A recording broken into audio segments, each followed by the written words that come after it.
A story in the Mirror about the money being used to tackle the small boat gangs, 150 million, and Prime Minister, drawing people together. This is through Interpol. I don't know, Robert, whether this is going to get anywhere. Well, I hope it does, but I think it was a mistake for the current government to just scrap the Rwanda programme because other European countries are settling illegal migrants to other countries.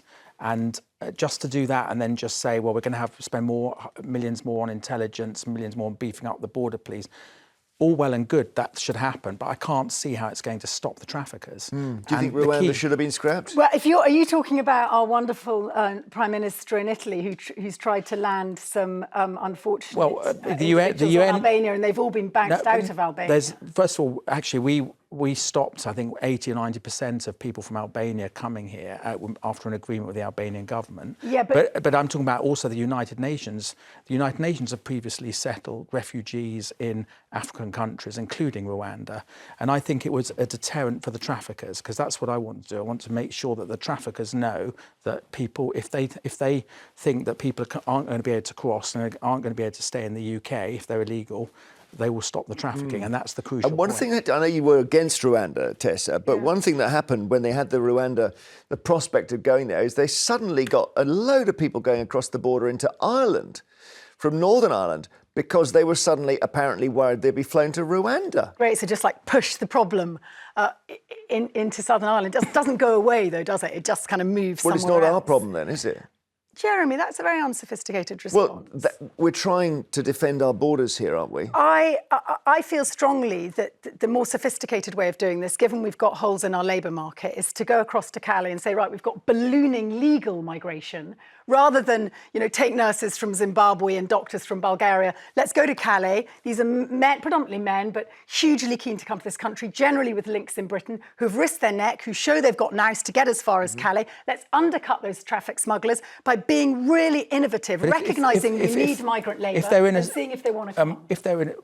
First of all, we have plenty of migrant labour already. And secondly, these people are already in a safe country. So why do they need to come to another safe country? If they're in France, if they've crossed through Europe, why do they need to come? Yeah, and there are all sorts of security issues. We've had that question literally 500 times, and I've never heard an answer to it. If you are in France, why are you in danger?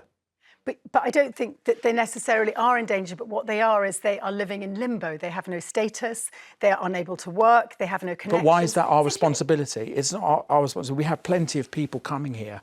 We have much more immigration to this country, much more migration than we have people leave.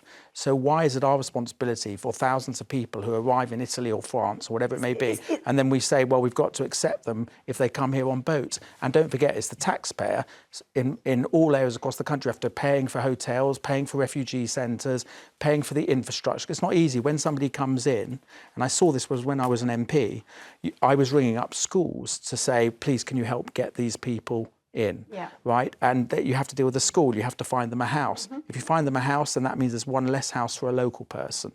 So these things are not very easy. It's not, they're in a safe country, they're in France, they're in Italy, they're all over Europe. Why do they need to all come to Britain? Proportionally, in relation to Italy or France, we actually take fewer refugees per head in Britain, in this country. A lot of the migrants are coming from Afghanistan and Iraq, who were actively involved militarily in their respective countries. They want to come to this country.